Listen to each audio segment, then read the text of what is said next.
Welcome to Channel AMEC, your insight to the Australian visa system.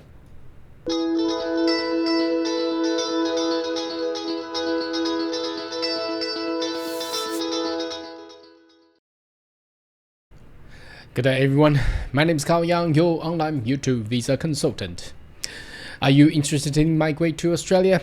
Why don't you consider to subscribe to my channel and turn on the bell on the side, so once about all the updates and news, you'll be the first one getting all the insight.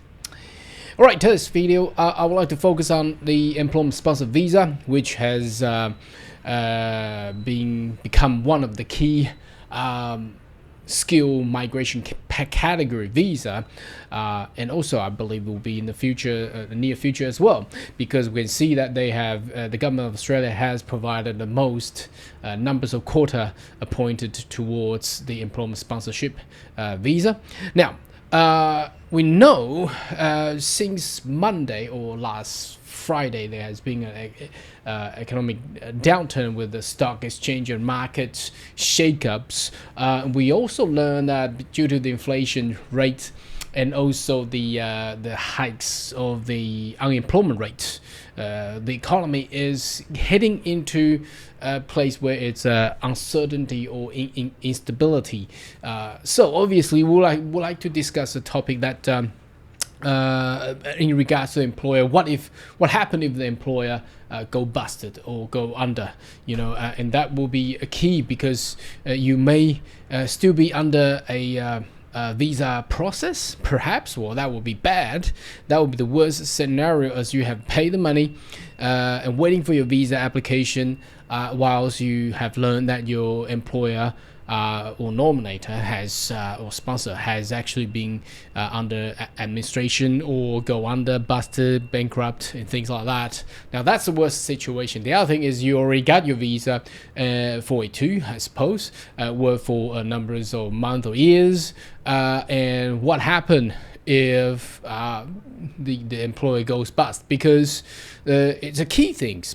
First of all, we need to understand that for a 482 visa, you are being nominated, you're being sponsored. Means that without the sponsor or nominator, you shouldn't have that visa.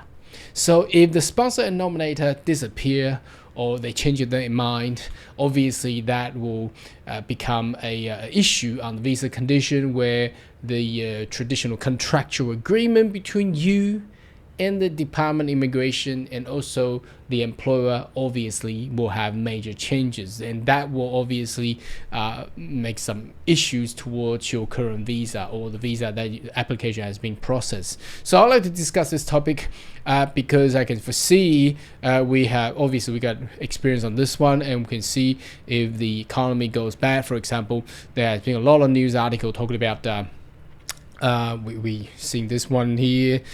There are a lot more other articles talking about hospitality, cafe, restaurants going under as well. So if you're a chef or a restaurant and you have learned the chain or the business is going to close next few months, or that I've learned other businesses as well, they are not going well. For example, if you're working in your position is somehow related to the international education sector, as you know, there has been a major shakeup, and obviously that will affect your visa for 100%.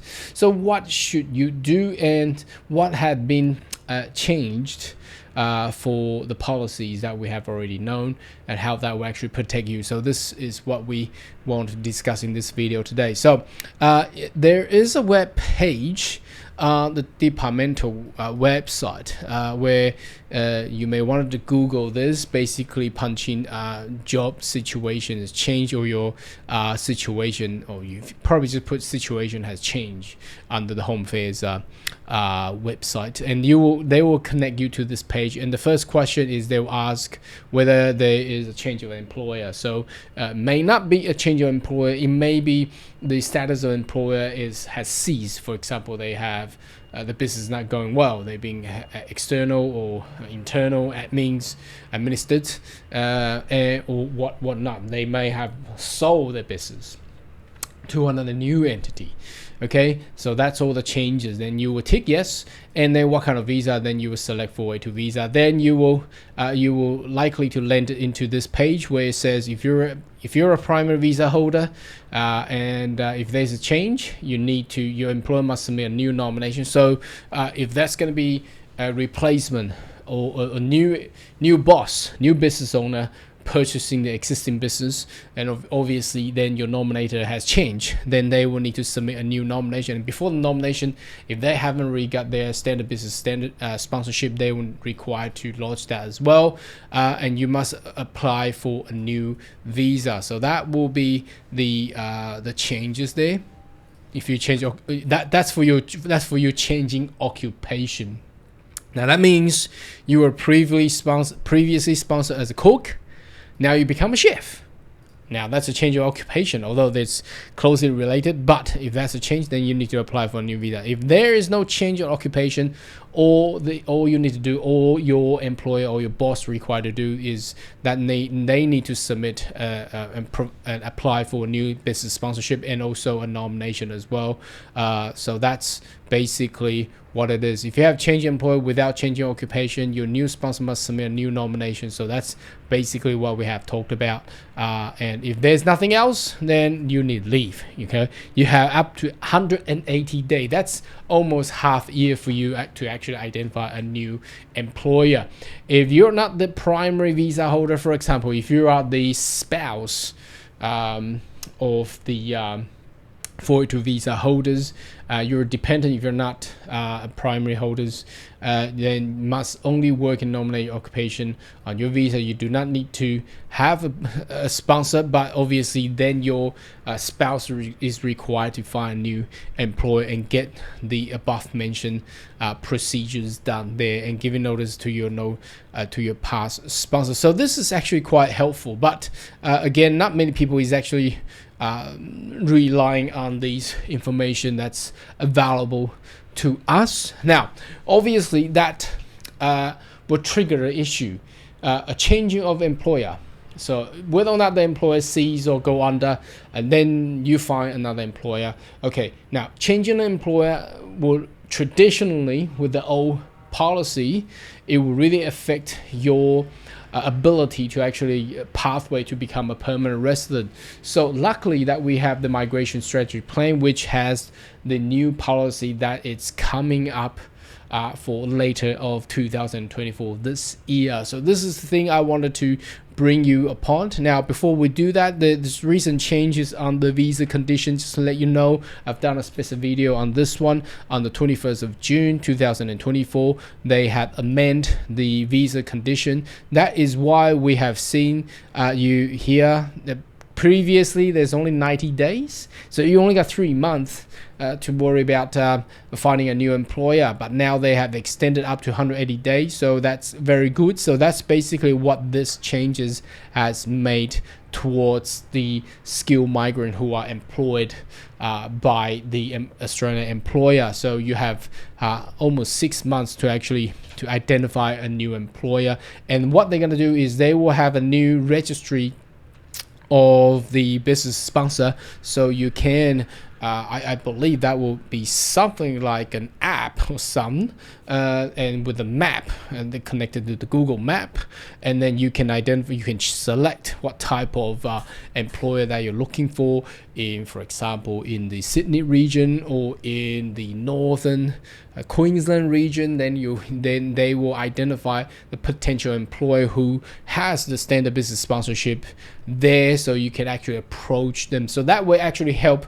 these skilled migrant out to actually identify possible potential opportunity to actually be employed. So it's a more fair ground, and that is how the new policies comes in, right? And that's why we have been focusing and promoting, well, not heavily, but we can see where the trend is going. It's more favorable for skilled migrant compared to the traditional the skill select system, where they're going to have a major change on the point test system.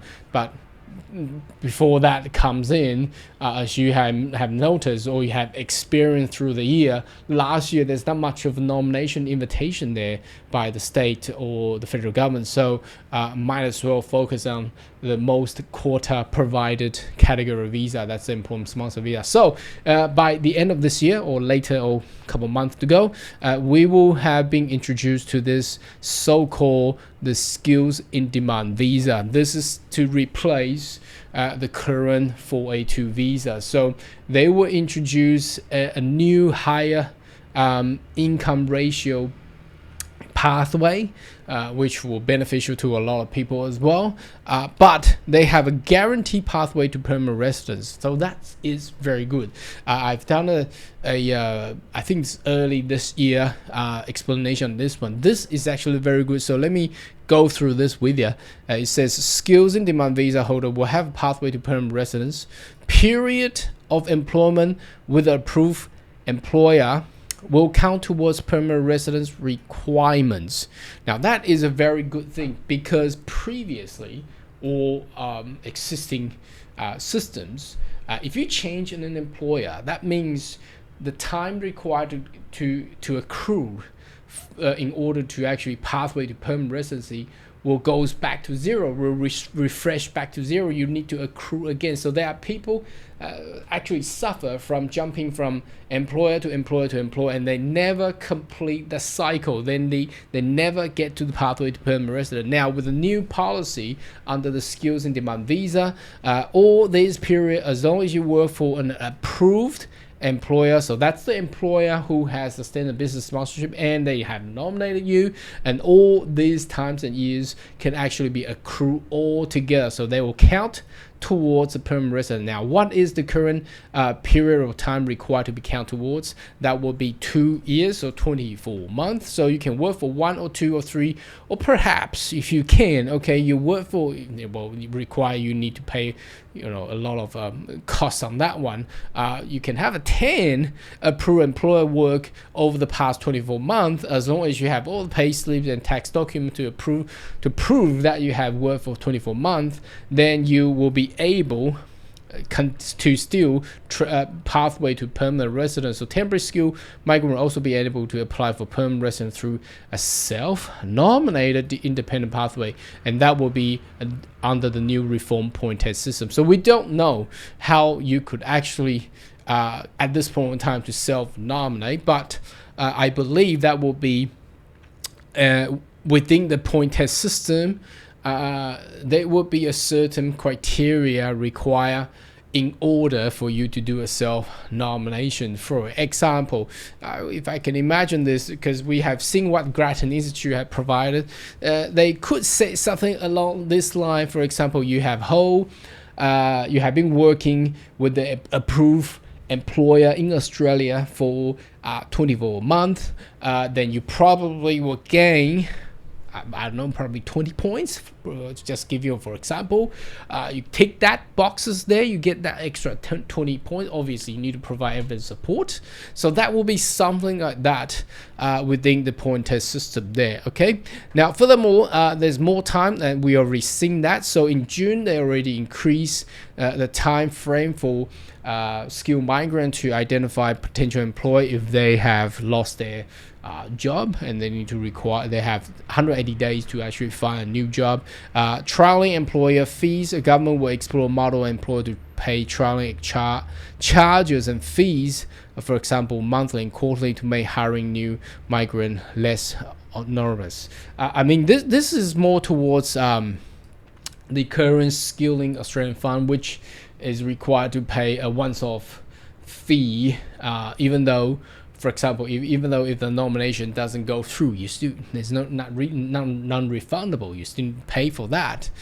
So rather than having pay a one lot of fees straight away, they could it more be like a subscription base. You see, if you want to be a approved employer under the immigration scheme, then you need to subscribe. You need to be the good employer with all the stats and paying all the taxes, and then you pay for this subscription fees over monthly period. So that will be something like that. Okay, streamlined via visa application. So visa applicant will be backed by service standard visa process, enabling employer to fill vacancy quickly. So that we already seen that. That's been now it's quite quick in response, but hopefully they can do that for all the other visas. All the other visas has been delaying with the backlog. Public registered sponsor assisted mobility, that's the thing that I'm talking about. So they probably will